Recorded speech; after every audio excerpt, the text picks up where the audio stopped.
तो दोस्तों आज के इस कहानी का नाम है चोट। सफदरगंज एयरपोर्ट के बस स्टॉप से कुछ हटकर मोटरसाइकिल के समीप खड़े लड़के ने लड़की को अपने निकट आते देख कहा, आज कितनी देर कर दी तुमने? हाँ, थोड़ी देर हो गई है। सॉरी, बस ही देर से मिली। थोड़ी देर, पूरे 1 घंटे से खड़ा हूँ। लड़का गुस्से में था। घर से ही देर से निकली होगी। कदवई नगर से एयरपोर्ट के लिए हर 1 सेकेंड पर बस है। हेलमेट पहन मोटरसाइकिल स्टार्ट कर, लड़का बोला। लड़की ने एक बार इधर उधर देखा, फिर उचमकर लड़के के पीछे बैठ गई। कहाँ चलना है? मोटरसाइकिल के आगे सरकते ही लड़के ने पूछा। कहीं भी, पर यहाँ से निकलो। लड़की ने दायां हाथ लड़के के कंधे पर रख आगे सरकते हुए कहा, प्रगति मैदान या पुराना किला चले? कहीं भी तुम चाहो। हवा से बचने के लिए लड़की ने हाथ लड़के के विंचेस्ट की जेबरों में ठूंस लिए थे और अपनी छाती को लड़के की पीठ से चिपका लिया था। लड़की का ऐसा करना लड़के को अच्छा लगा। उसका गुस्सा जाता रहा। सुनो, लड़की ने लड़की के दाएं कान की ओर मुंह करके कहा, हम लोग एयरपोर्ट वाले बस स्टॉप पर नहीं मिला करेंगे। क्यों? इस बस स्टॉप से ऑफिस के कई लोग बस चेंज करते हैं। सामने रेड लाइट आ गई थी, रुकना पड़ा। लड़के ने मुंह घुमाकर लड़की की ओर देखा। उसकी आंखें में चमक और होठों पर मुस्कुराहट थी। उसने पूछा, फिर कहाँ मिला करूं? लड़की ने होठों को गोल करते हुए कुछ देर सोचा और बोली, मदरसे के बस स्टॉप पर तुम स्टॉप से कुछ दूर हटकर खड़े हुआ करो। हरी बत्ती होते ही लड़के ने बाइक गियर में लेकर एक्सीलेटर दबाया और वाहनों के बीच से लहराते हुए बाइक को निकालने लगा। क्या करते हो? ठीक से चलाओ। लड़का मस्ती में था। उसने बाइक और तेज कर दी। इस पर लड़की ने उसकी पीठ में चुकौटी काटी और बोली, बहुत मस्ती आ रहा है। पुराने किले के बाहर पार्किंग में गाड़ी खड़े कर वे दोनों झील के साथ वाले पार्क की ओर बढ़ गए। झील का पानी धूप में चमक रहा था और उसमें बोटिंग करते लोगों से झील जैसे जीवंत हो उठी थी। वे झील के किनारे ढलान पर एक झाड़ी की ओट में बैठ गए। उनके बैठते ही बतखों का एक झुंड जाने किधर से आया और उनके इर्द गिर्द चक्कर काटने लगा। लड़की लड़के को भूल बतखों से खेलने लगी। अब लड़की अपने आसपास की घास तोड़कर बतखे पर फेंक रही थी और हाथ बढ़ाकर उन्हें अपने पास बुला रही थी। जब कोई बत्तख उसके बहुत निकट आ जाती, वह डर कर उठ खड़ी होती। लड़की का जब यह खेल लंबा खींचने लगा तो लड़का उखड़ गया।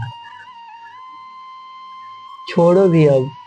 लड़की लड़के की रुखाई देख हंस दी और तोड़ी हुई घास की बरखा लड़के पर करने लगी। लड़का फिर झुंझलाया, क्या करती हो? और अपने कपड़े झाड़ने लगा। लड़की उसके समीप बैठते हुए बोली, गुस्से में तुम अधिक सुंदर लगते हो। लड़के ने लड़की की बाईं हथेली पर अपनी दाईं हथेली रख दी। लड़की ने इधर उधर देखा और लड़के की फैली हुई टांगों को सिरहाना बनाकर अधलेटी हो गई। अब लड़का रोमांचित हो रहा था। उसने घास के तिनके तोड़े और उन्हें लड़की के कान, नाक, गाल और गले पर फिरने लगे। लड़की को गुदगुदी होती तो वह हंसती हुई दोहराती हो जाती। ढलान के ऊपर पटरी पर लोग आ जा रहे थे। आरंभ में आते जाते लोगों से लड़का लड़की घबरा उठते थे और प्यार भरी हरकतें करना बंद कर देते थे। अब ऐसा नहीं करते।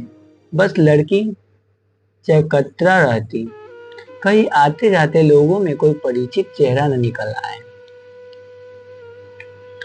चलो किले के अंदर चलते हैं, बहुत दिन हो गए उधर गए।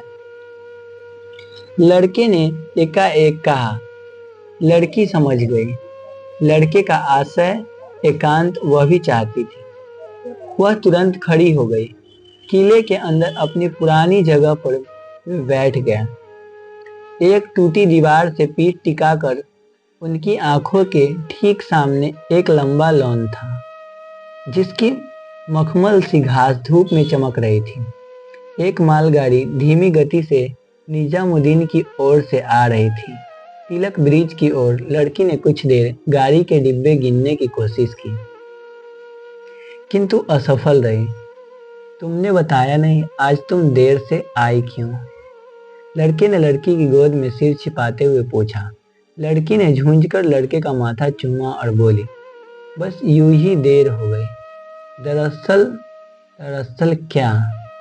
डिस्पेंसरी गई थी। डिस्पेंसरी? लड़का चौंका। क्यों? कौन बीमार है? घर पर सब ठीक तो है?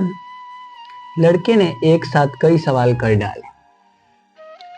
सब ठीक है, फिर डिस्पेंसरी क्यों गई थी? अपनी दवा लेने। क्यों, क्या हुआ तुम्हें? कुछ नहीं। यह कुछ नहीं कौन सा रोग है? लड़के ने लड़की का दायां हाथ अपने सीने पर रख दिया। तुम्हें नहीं मालूम? लड़की ने शरारत में उसकी नाक को पकड़ खींचा। ठीक ठीक बताओ, मुझे तो चिंता हो रही है। अच्छा। लड़की आश्चर्य में मुस्कुराई। बताओ न, क्या हुआ है तुम? कहा, ना कुछ नहीं। वो मेरा बॉस है ना, कह रहा था कि तुम आए दिन गोल हो जाती हो। कल ऑफिस जाऊंगी तो पूछेगा। क्यों, क्या हुआ मैडम? उसे डिस्पेंसरी की स्लिप दिखाऊंगी और कहूंगी तबीयत खराब थी इसलिए नहीं आई, और एप्लीकेशन दे दूंगी। पर्स खोलकर उसने पर्ची दिखाई और दवा भी। डिस्पेंसरी में क्या है? कुछ भी जाकर कह दो। चक्कर आ रहे थे, पेट में दर्द या फिर रात में बुखार हो गया था, बस। लड़का लड़की की चालाकी पर मुस्कुराया और उठकर बैठ गया। तो तुम बीमार हो, कहते हुए उसने लड़की के होठे चूम लिए। लड़की का चेहरा सुर्ख हो उठा। सहसा कहो और हंसी के फुहारे ने उन दोनों का ध्यान बरबस अपनी ओर खींचा। कुछ युवा जोड़े बाई ओर की इमारत की दीवार पर अपना नाम गोद रहे थे। आई लव यू लड़की को याद आया। लोधी गार्डन में यूकलिप्टस के तने पर लड़के ने उसके लिए एक कविता की गोद डाली थी। उसका हेयर पिन लेकर वह कविता उसने लड़के की डायरी में भी देखी। डायरी का वह पन्ना ही उसने ले लिया था और कई दिनों तक उन पंक्तियों को एकांत में पढ़ पढ़ कर अभिभूत होती रहती थी। लड़की ने कविता की पंक्तियां याद करने की कोशिश की, फिर सोचा लड़के को अभी भी याद होगी। उसका मन हुआ वह लड़के को आज फिर से वे पंक्तियां दोहराने को कहे। उसने लड़के को प्यार भरी नजरों से देखा। लड़का ना जाने किन हसीन ख्यालों में खोया था। आंखें मूंदे उसके उंगलियों से खेलता हुआ एकाएक लड़की को एक पंक्ति याद हो गई और धीरे धीरे अन्य पंक्तियां भी वह सुंदर ही अंदर गुदगुदाने लगी। कैसे बताऊं क्या है मेरे लिए तुम्हारा नाम, मायूसियों के गहन अंधेरे में जैसे उम्मीद की कोई किरण। हाँ, वैसा तुम्हारा नाम। आगे की पंक्तियां जेहन में गड़मड़ होने लगी। थोड़ा जोर देने पर बीच की कुछ पंक्तियां पकड़ में आई। मेरा दिल समुद्र तट की रेत तो नहीं कि जिस पर गोदा गया नाम पानी की लहरें आए और मिटाकर चली जाए। इससे आगे की पंक्तियां स्मृति की पकड़ से बाहर थी। अब लड़का अंधमुंदी आंखों से उसे निहार रहा था। चेहरे पर पड़ती सीधी धूप से लड़के का चेहरा लाल हो उठा था। लड़की का मन किया कि वह इस चेहरे पर प्यार सीधी धूप से लड़के का चेहरा लाल हो उठा था। लड़की का मन किया कि वह इस चेहरे पर प्यार की बरसात कर दे। तभी कुछ सैलानी, जिनमें कुछ विदेशी भी थे, गले में कैमरा लटकाकर उधर से गुजरे तो लड़की ने अपने विचारों को स्थगित कर दिया। उनके आगे बढ़ जाने पर लड़की ने अपना हेयर क्लिप खोला और लड़के पर झुक गई। लड़की की रेशमी घने बालों में लड़के का चेहरा छिप गया था। तत्काल लड़की ने अपने स्थगित विचार को अंजाम दिया। लड़के को शायद इसकी उम्मीद नहीं थी। वह जैसे जैसे सुख के सरोवर में नहा रहा था, पॉपकॉर्न वाले की आवाज से लड़का लड़की उठ बैठे। सामने एक बूढ़ा पॉपकॉर्न के पॉकेट हाथ में लिए उन्हीं की ओर हसरत भरी नजरों से देख रहा था। लड़के ने इशारे से उसे पास बुलाया और 2 पैकेट्स लिए। बूढ़ा खुश हो गया। पॉपकॉर्न खाते हुए वे वहां से उठे। दाईं ओर कुछ दूरी पर दीवार के पीछे चिड़ियाघर था। वे उस ओर चल दिए। एकाएक लड़के को जाने क्या बुझे, वह तेजी से दौड़ा और एक छोटी सी दीवार पर चढ़ गया। लड़की ने भी उसी तरह चढ़ने की कोशिश की, किंतु सफल ना हो सकी। लड़के ने लड़की का हाथ पकड़कर उसे ऊपर खींचा। हल्की सी कोशिश में लड़की दीवार पर चढ़ने में सफल हो गई। इससे आगे एक बड़ी और ऊंची दीवार थी, जिसके पीछे चिड़ियाघर था। यहाँ कोई नहीं था। जहाँ वे खड़े थे वहाँ बिल्कुल एकांत था। लड़के को शरारत सूझी। वह लड़की को अपनी बाहों के घेरे में लेने को लपका। लड़की ऐसे जगहों पर सतर्क रहती है, वह बड़ी होशियारी से छिटक कर आगे बढ़ गई। लड़के ने गुस्से में मुंह बनाया और वही खड़ा रहा। दीवार की खिड़की से लड़की ने चिड़ियाघर की ओर झांका। एकाएक लड़की बच्चों की तरह चिहुक उठी और खुशी में उछलती हुई सी बोली, इधर आओ, इधर देखो।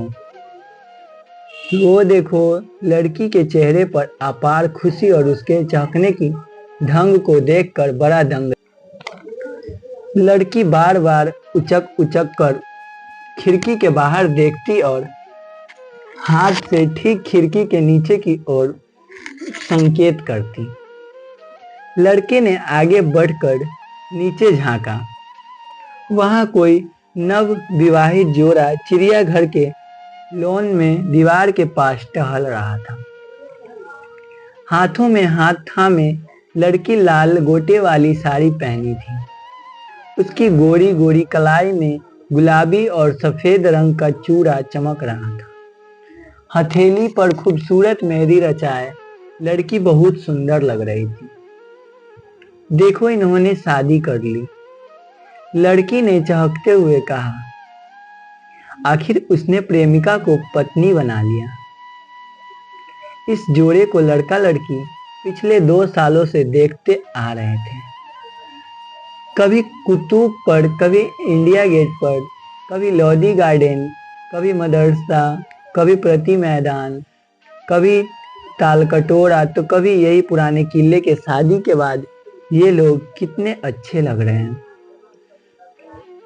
लड़की ने बेहद उमंग में भरकर कहा।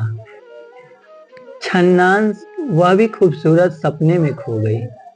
उसे लगा विवाह के बाद वह भी घूम रही है। लाल जोड़ा पहने, कलाइयों में चूड़ा पहने, हाथों में मेहंदी रचाए, एकाएक लड़की ने अपनी कलाई को हवा में लहराया, ऐसे जैसे वह पहने हुए चूड़े की खनक सुनना चाहती हो। बस अब कुछ ही दिनों में इनका प्यार चुक जाएगा। शादी के बाद प्यार अधिक दिन नहीं रहता, देख लेना। 6-7 महीने या अधिक से अधिक साल भर के बाद ये लोग इन जगहों पर यूं हाथ में हाथ लिए घूमते हुए नहीं मिलेंगे, लड़का बोल रहा था। लड़की की ओर देखे बिना, क्या कहते हो? लड़की लड़के से सट कर खड़ी हो गई। और उसके कंधे पर अपना सिर रख कर बोली, प्रेमिका को अपने वाइफ बनाया है, अपनी जीवन संगिनी अब तो और भी करीब हो जाएंगे।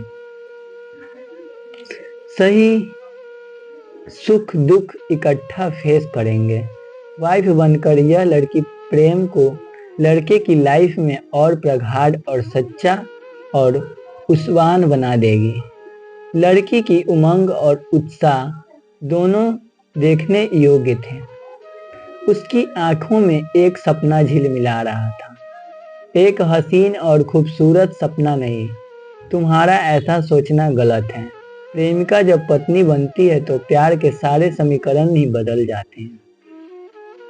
शादी शब्द उस चाकू की तरह है जो गहराते प्यार को, उसके एहसास को छीलने लगता है और धीमे धीमे यह प्यार, यह निकटता, यह सुखानुभूति लहूलुहान होकर दम तोड़ देती है। प्रेमी प्रेमिका का विवाह उसके बीच प्रेम की बहती नदी को सूखने के लिए मजबूर कर डालता है, ऐसा मेरा मानना है। लड़का ना जाने कैसी भाषा बोल रहा था। लड़की हतप्रभ थी। लड़के के कंधे पर से उसका सिर खुद व खुद हट गया था।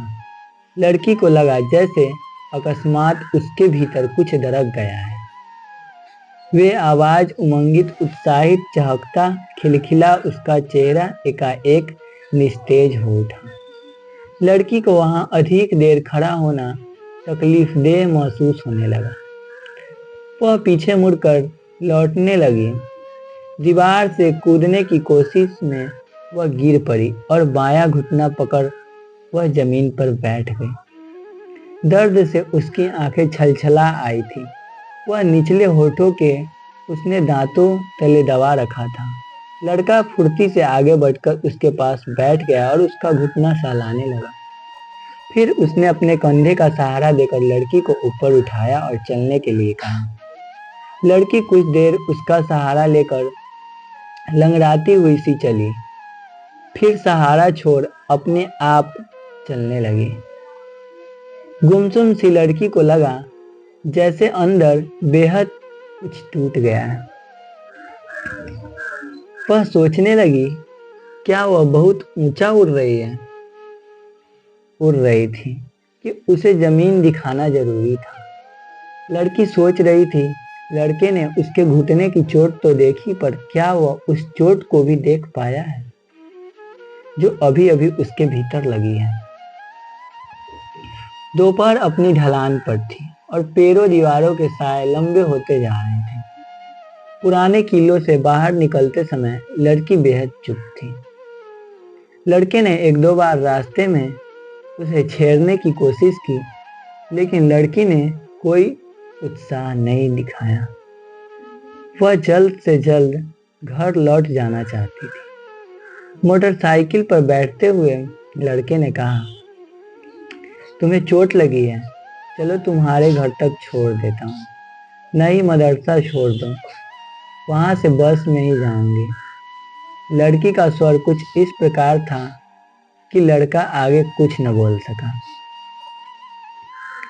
और लड़की के बैठते ही मोटरसाइकिल उसने आगे बढ़ा दी। तो दोस्तों, आज की कहानी आपको कैसी लगी कमेंट बॉक्स में बताना, और अगली कहानी के लिए मेरे चैनल को सब्सक्राइब कर दें, और आपको मेरी स्टोरी अच्छी लगी तो लाइक कर दें और मेरे चैनल को सब्सक्राइब करें।